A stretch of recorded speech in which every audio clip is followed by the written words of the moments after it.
I want you guys to know how much I care about you.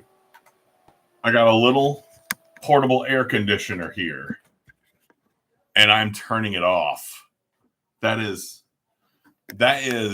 like love that goes beyond what an educator would normally feel for his students, okay? Because AC is still out here and it's awful. Like my brain is exploding out of my cranium. Like it's just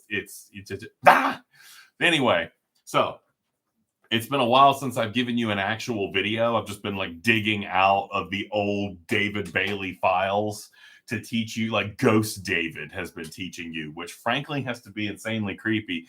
And young David is irritating. Like I think he taught you the passive verb stuff. The eco-narrative lecture was actually one just from like 2 semesters ago, I think. But yeah, the guy, the young David who taught you passive verbs, if I met him in a back alley somewhere, I'd punch him. He's so exuberant. He has so much energy, so much optimism. And I'm like, young David, there's so many things that I need to warn you about. So anyway, this is going to be a short video because, I mean, I've had my lovely little portable AC unit off for all of 60 seconds. And I already feel like the magma air just like closing in around me. In any case, let's talk. So we're doing our eco narrative. I had an email this morning. I'm not going to, share the student's name. It was a great email. And she asked me very point blank, how do I make an A on this paper? That's a good question. Let's actually talk about that for a minute. I'm going to write it up in the rubric probably later today. I'm going to open the Dropbox as well. An A on this paper is going to come from solid paragraphing, which is like pretty much the thing that I emphasized the most on the last paper, which I want to talk about the last paper in a minute because I've started grading those and we definitely have some things we need to talk about as a class. But solid paragraphing, getting closer to those 10-sentence paragraphs. But the big thing for this one is the concept that I've introduced that I want you guys to think about is the details. The details. This is not something that you should go and do actual research on. My original idea for this assignment was to get a ton of notes as you were going to the place that you chose and you were experiencing and going out and, like really getting developing this thing from the ground up. But let's just say my ability to function over the past week or so has been very low. So we're going to do this a little bit more basic than what I've normally been doing. The single most important thing about this assignment is to get sensory details out. I don't necessarily want to learn about the place. If you start talking about the history, don't go too far into the history. Okay. This is more about walking around and getting the touch, the scent, the touch, the hearing, the taste, if there's taste. All of those things. Why can't I name them? Again, the heat is slowly encroaching. So that's sight, sound, touch, taste.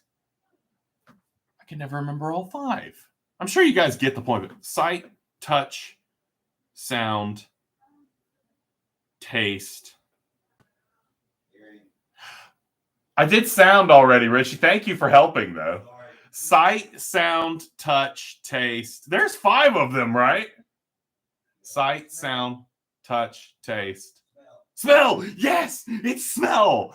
All right, everybody, thank Richie, my office mate, for helping me put together a coherent thought. I appreciate it. He's the man.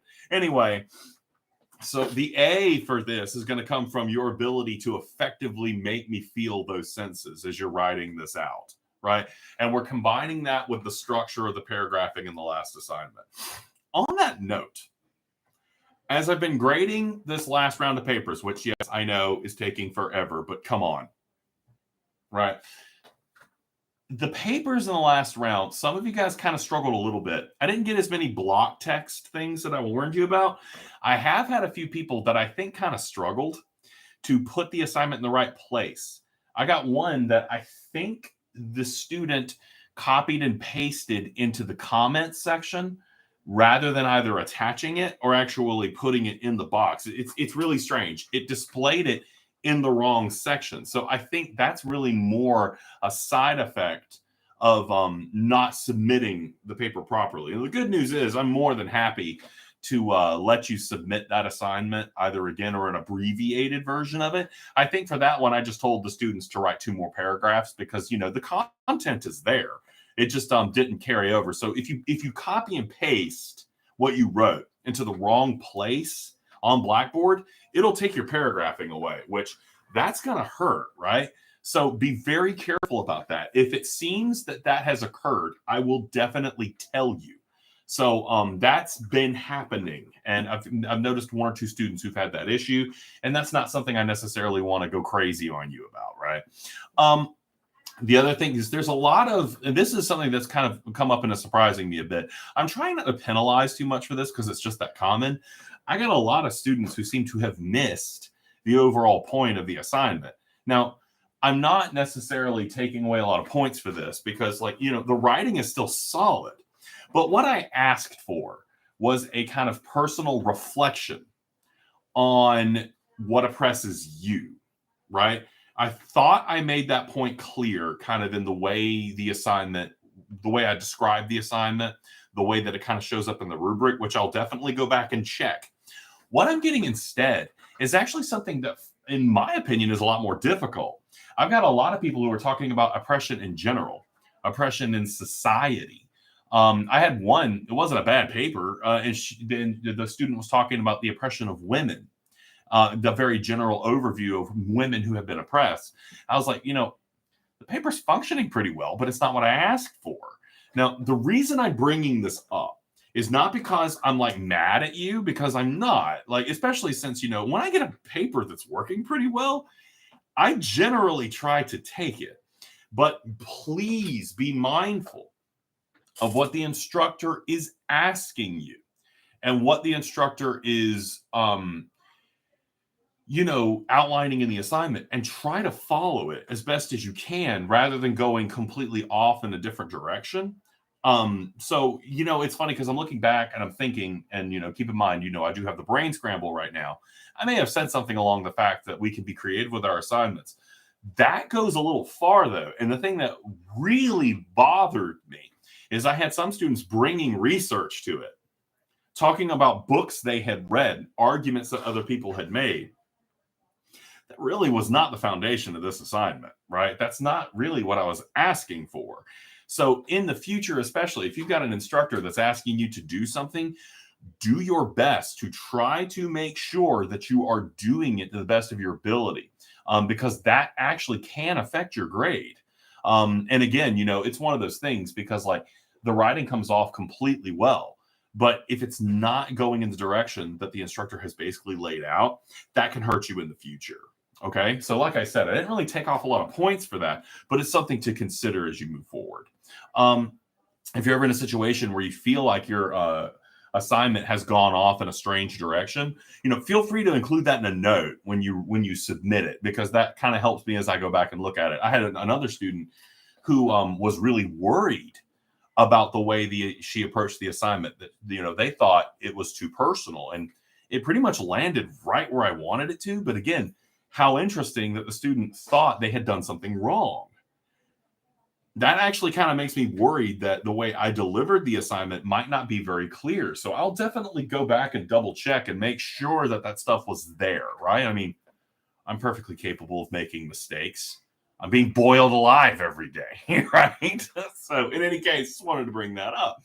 Now, for the eco narrative, I have just one stupid, silly little thing to talk about, and I'm going to cut it off so I can turn my AC back on and, like, you know, bask in the power of, you know, modern climate control.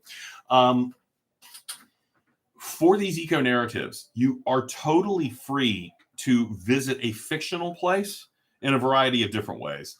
I've had students actually go write about their adventure to Bikini Bottom from SpongeBob SquarePants.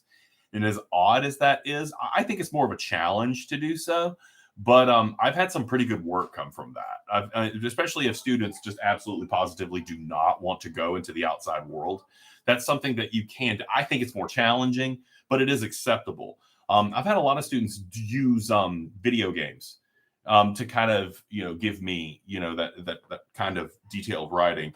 Last semester, a guy was talking about Skyrim, and that was a really interesting paper because he made a very clear point to describe all of those senses. And he actually managed to get taste because he imagined and he wrote what certain things would taste like in the game. And I was really impressed by that. I think it's more difficult, but it can definitely be done. So don't feel like you have to avoid those types of more creative engagements. I know I just told you stick to the assignment, but I think that actually is a way that you can kind of modify the assignment and still participate in the spirit of the thing. Some other games I would recommend for this, definitely Minecraft. And that's probably just because I'm a Minecraft fanboy myself. I don't play it as much as I used to. But Minecraft is always a new experience when you generate a new world. Our tendency to name things, describe our surroundings. I'm a big fan of Terraria. I don't know very many people who play Terraria, but Terraria is good stuff. Anyway, the overall point I'm trying to make here is that you can visit a fictional world. You can visit a place from your past. I think it does make it more difficult. Me personally, I think the easiest way to get this assignment done is to go to a restaurant. I mean, maybe because I just love to eat, expensive food. But I mean, automatically you're hitting every single one of those senses. So if you want to get this done real quick, that's what I would do, and you have an excuse to go somewhere and get some food. So yeah, I'm gonna keep this short. We're gonna end this now. I am posting grades, so be on the lookout for that. I should start bumping participation grades. Quick warning: everybody's grade is gonna tank when I start putting participation grades in because it's going to be an automatic F because you're only going to get like 5% of an overall 12 points. So you're not going to have an A, it's going to bottom.